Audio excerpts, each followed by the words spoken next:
One of the most influential of Sweden's death metal bands, Kerrang, once said. Do you agree with this opinion about your band, Grave? Yeah, I mean, we were very, very early, and were a part of the starting of the Swedish death metal sound. So we were a bit different from the Stockholm band since we didn't live there from the beginning. But we started up in '86 playing, and the band Grave has been existing since '88, and surely it's been a great influential of the Swedish scene. What is it, Swedish death metal sound? It's something like Göteborg sound, Stockholm sound. What is it? To be honest, it's not the Gothenburg sound. It's the Stockholm sound that started it all. The Gothenburg sound is a development of the Stockholm sound. In my opinion, though. Yeah. Because all the Stockholm bands started way years before the other bands. Yeah, the Gothenburg scene was later on, and they had a lot of different aspects to their music. They had a lot more melodic parts in their music, which never really was an issue in the Stockholm sound. So there's different types for sure. If you only say the Swedish death metal, then I think that most people think of the Swedish sound, or the Stockholm sound, of course. The Swedish sound is metal to the core. Yeah. In my opinion. Straightforward. Yeah. Easy listening, no fancy stuff, no technical stuff, no melodic stuff. Crush.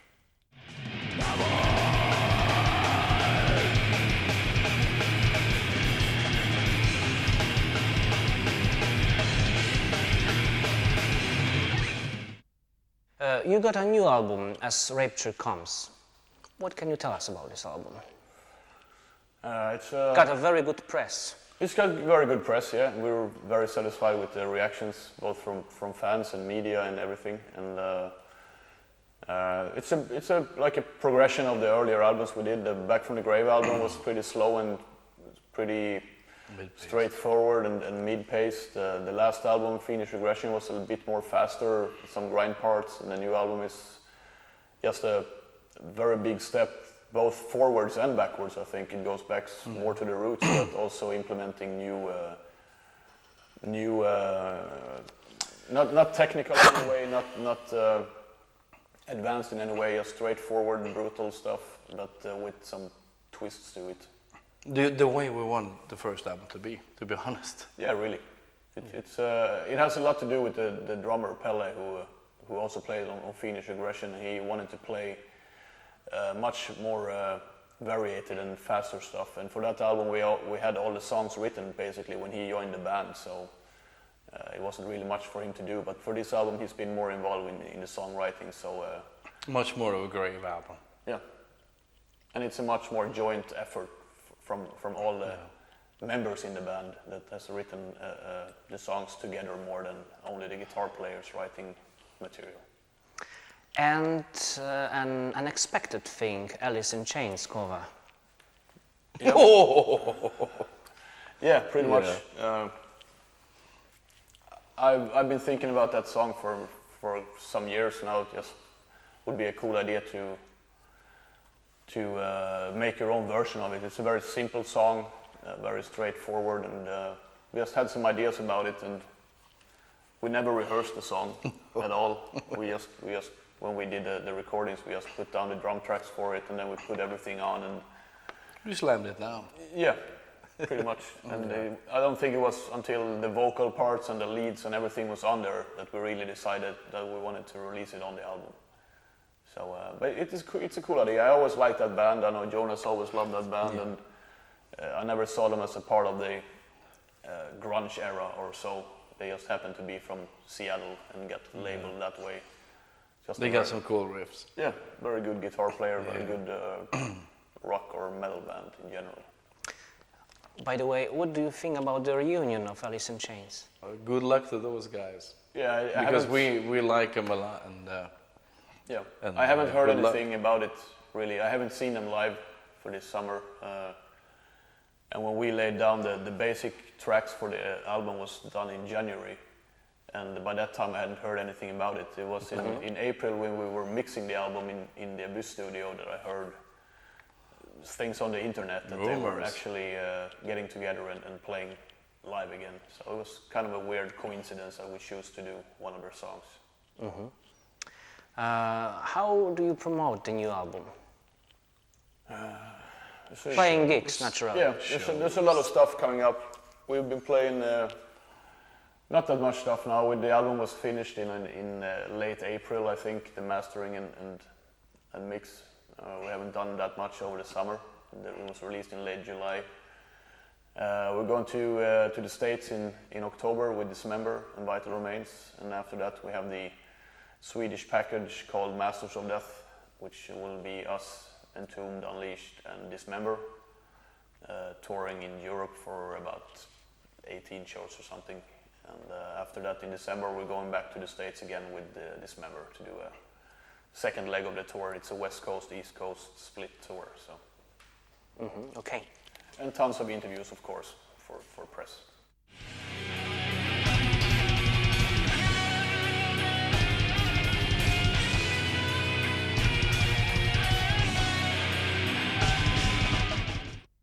Let's talk about the history of the band. You were formed under the name Corpse in 1986. Long time. Yes. And then you changed the name. Yeah, I'm 2 the years. first member to join after the name change. Yeah, we were just 4 guys playing since we started 7th grade in 1984. The only one who could actually play was Jensa, the old drummer. He played in drum school. His father is a jazz drummer, and the rest of us didn't have any clue what we did. But we bought the instruments and started playing, and had a couple of various weird bands. We had a band called Anguish, one band called Destroyer, and some other constellations. And then we formed the band Corpse in '86, and we released one demo tape. And played a couple of gigs, never outside the island where we're from, Gotland. We never played abroad or anywhere else in Sweden. Started recording demos. Yeah, we started doing demo tapes and looking around, trading demos with other bands and fans and so on. And in '88 it's a pretty weird story. We had a gig in Visby, which is our hometown, and our bass player at that time was really lousy, and we didn't really want him in the band. And we had this genius plan how to get him out of the band. We brought this other guy in to play bass, and we changed the name to Grave.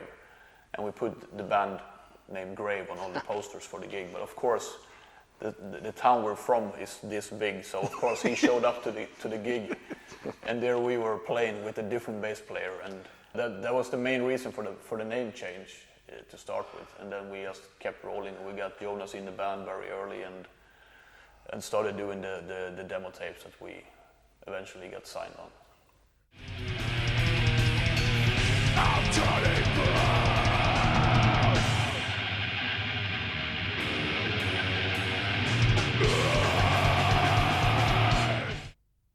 Into the Grave. What are your memories from this period of time? All good, I think. I mean, I was 19 when we signed the contract. I was 20 when we did the album. We did a lot of the old demo songs on the album. I think there's only 4 songs on the album that were written for the album. The other ones are demo tracks. And everything was just rolling. There was a lot of publicity, a lot of underground press, a lot of tape trading and all that. Everybody helped out, everybody. We had good contact with the Stockholm bands at that time, and we moved to Stockholm actually in 1991 after we signed the contract to get closer to everything and also for work reasons and everything. So, and I mean, that's every dream you ever had came true. You got to release an album, you got to go on tour, play with bands that you like admired for years before that. So just very, very good reasons, or very good memories.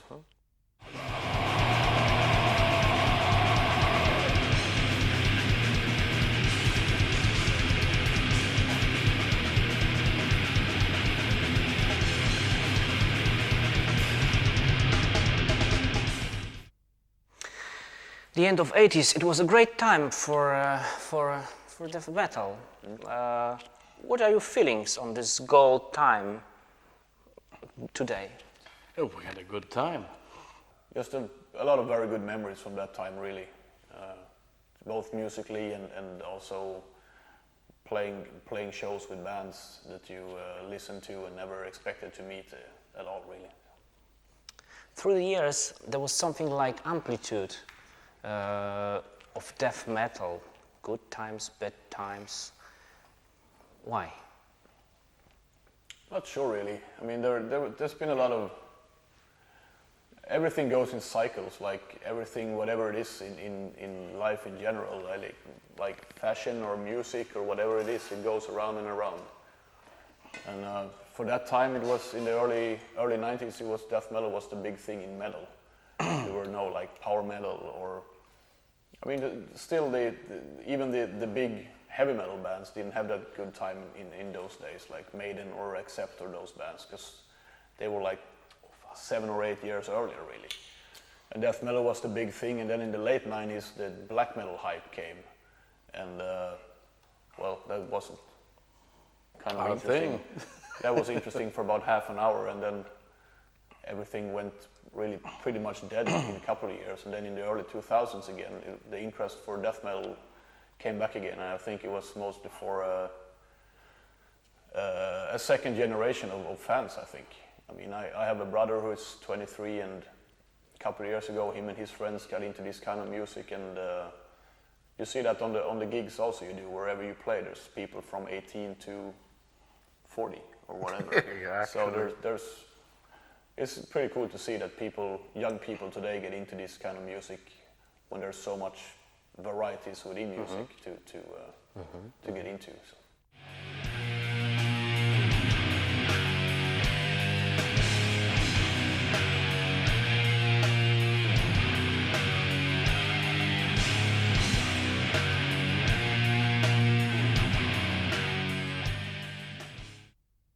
Let's back to your albums. You'll Never See. Great album. Great album. Great album. That was kind of pretty hasty in one way. It was released, I think, not even a year after the Into the Grave album. Very close, I think 10 months after or something like that. But, I mean, we did a couple of tours. We toured Europe, we toured the US for the Into the Grave album, and everything was rolling. And we had still a lot of demo material and also songs that wasn't recorded or released for anything. And we really didn't have to put that much effort into it to get a full album together. Good album, though. Yeah, it's a very good album. I like it a lot. And just kept the good vibe that was going on at the time, and did a new album and got more tours and got more acknowledgement and so on. So very good timing and very good placement.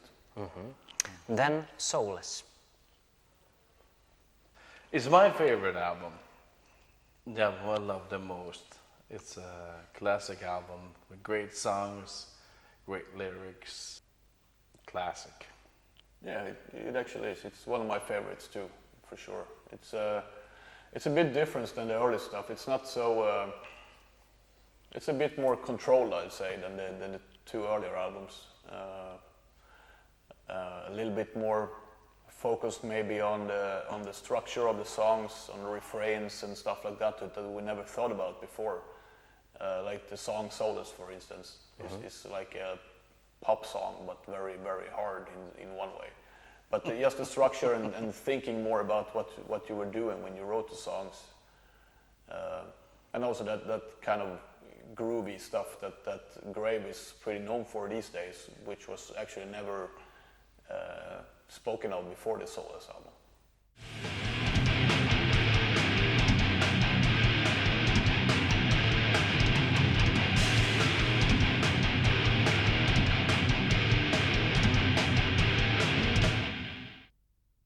What's happened after Hating Live in 1996? We did a couple of tours. We toured in Europe, we toured in the US. Yeah. After that, we... Different members, though. Yeah, different members. Jonas came in on bass Jorgen left the band after the Solos album. I took over the vocal duties, and we toured only as a three-piece. Only me, Jonas, and Jensa, the original drummer. Good times. Yeah, we had really good times. We toured Europe, we toured the States. After that, that was like right about when the big black metal hype came, and there was really no interest from either press or the label or fans or really anyone for death metal in general, not just for Grey, but for in general. And we just didn't feel that there was any inspiration there really to release albums, so we just took it easy and see what happened, and it just years passed by, and I think it wasn't until in 2000 that we got back together again and started started rehearsing and writing songs again. So yeah.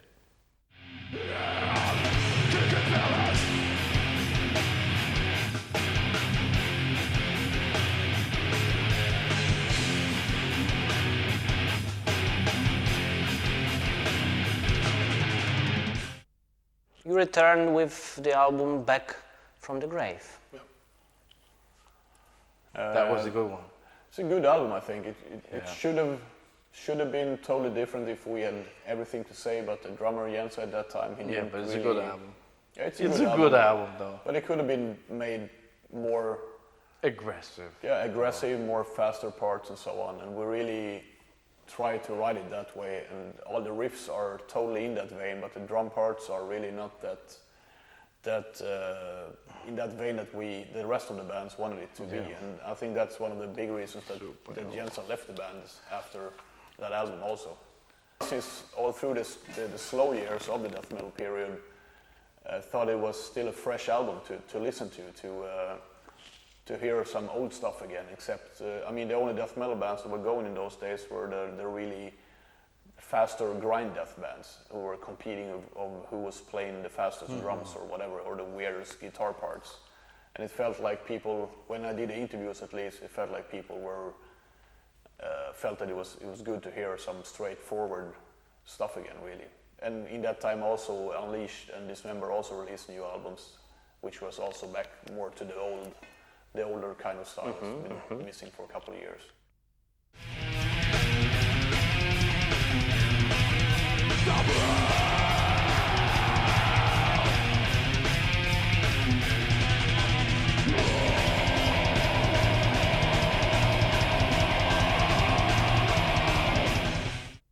Fiendish Regression, 2004, I think didn't have a good press.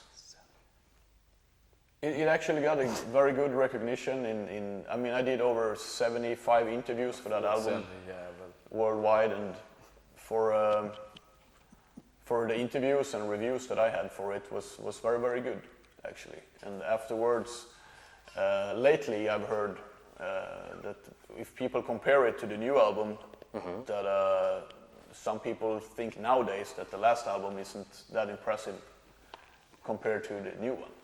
And of course, if you have two albums to compare, that's of course. But at the time it came out, I can't really say that it got bad press or bad publicity, really.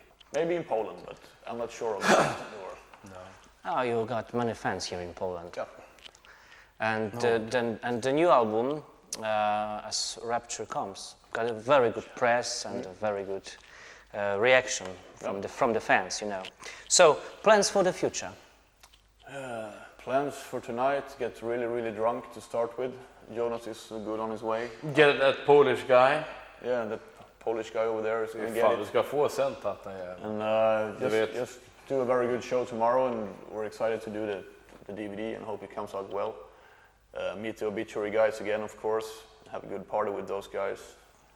And then it's tours pretty much up to Christmas. And after that, we'll just see what happens. But definitely, just keeping writing music as long as people want to hear us. So, okay, thank you very much. I wish you all the best. Keep rocking. Alrighty.